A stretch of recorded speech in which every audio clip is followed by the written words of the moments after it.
All right, James, here we are, Friday. What is it? The February 9th here. And coming off the Warriors 4-1 road trip, Steph Curry, 11 threes, 40 points, and about three quarters last night in Indiana.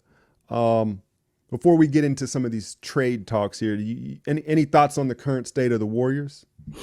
Been watching your stuff, talking about new people coming up. I like the interview of a couple different people. He was the Barbosa cat who had grown up under his tutelage or his Gee. leadership on some levels.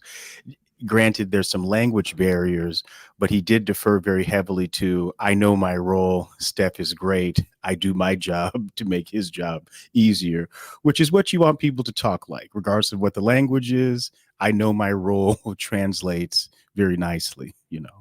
Right, right. Yeah, there's some universal things that it's just like, hey. But Gee, I tell you what, Gee, man, you don't get a player with that motor usually at that size, right? Like he plays like Pajemski, right? Plays super hard. We saw Mhm. T.J. McConnell, and not to keep it on white guys, but like guys under 6'5", the little guys that can just play. Pat Bev that just play super. Gee is 6'8", 225 pounds, and he has the motor of like one of Mhm. these little guys, and so that's showing up.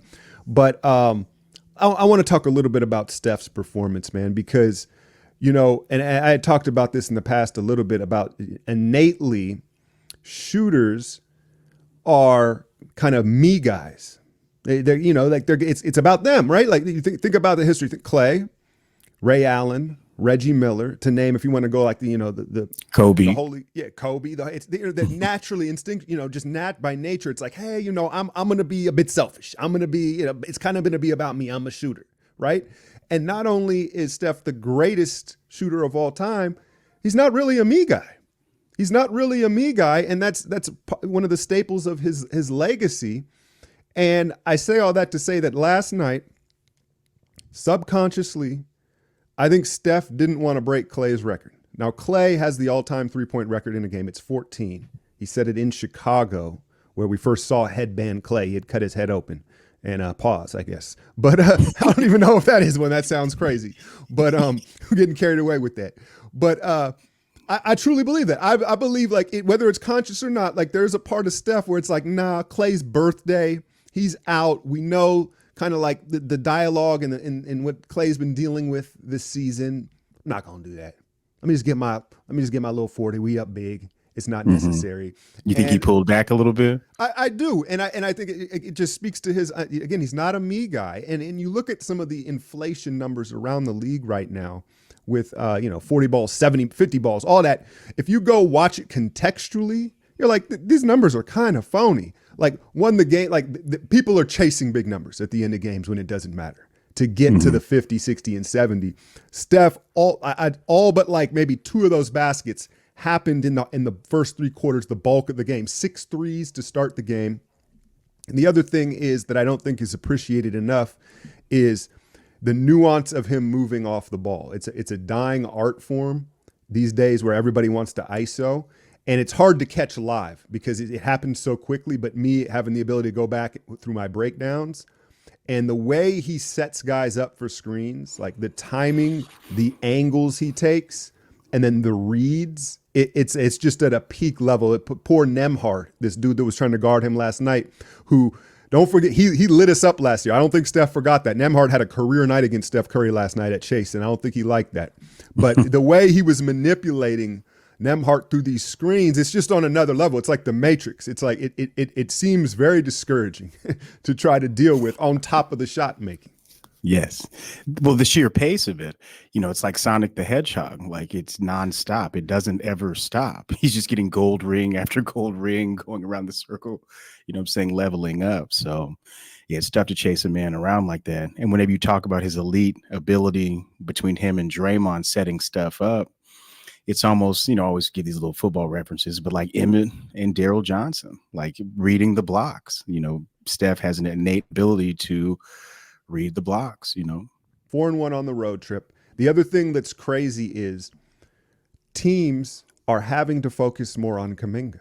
And as crazy as it sounds, like, hey, you can't come off Steph or Clay like on a three ball, right? Like Kaminga is so aggressive, he's forced. You don't have a choice. He's going to put your favorite player in the basket.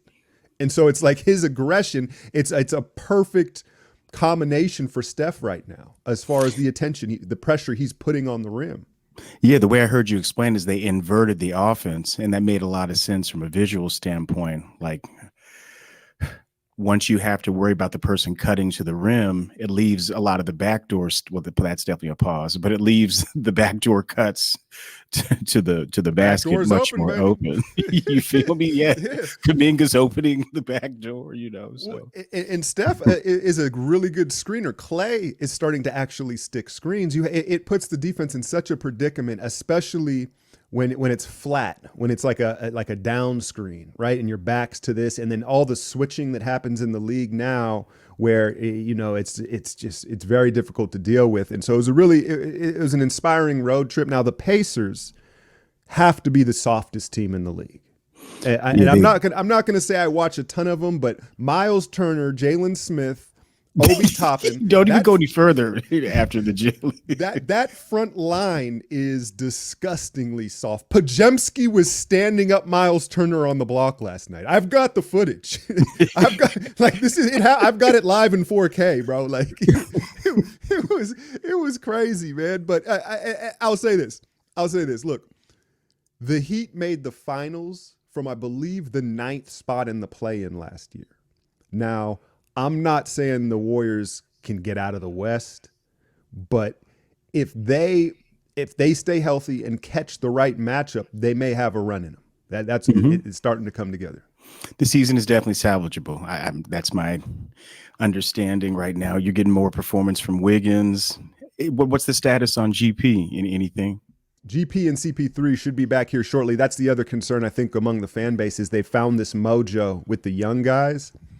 But what is Kerr going to do with the rotations? I was poking fun of him in today's breakdown, talking some trash, but I'm at a point where it's like, I don't know. I don't know what he's going to, he could do some, he could bury one of these guys. So we'll see.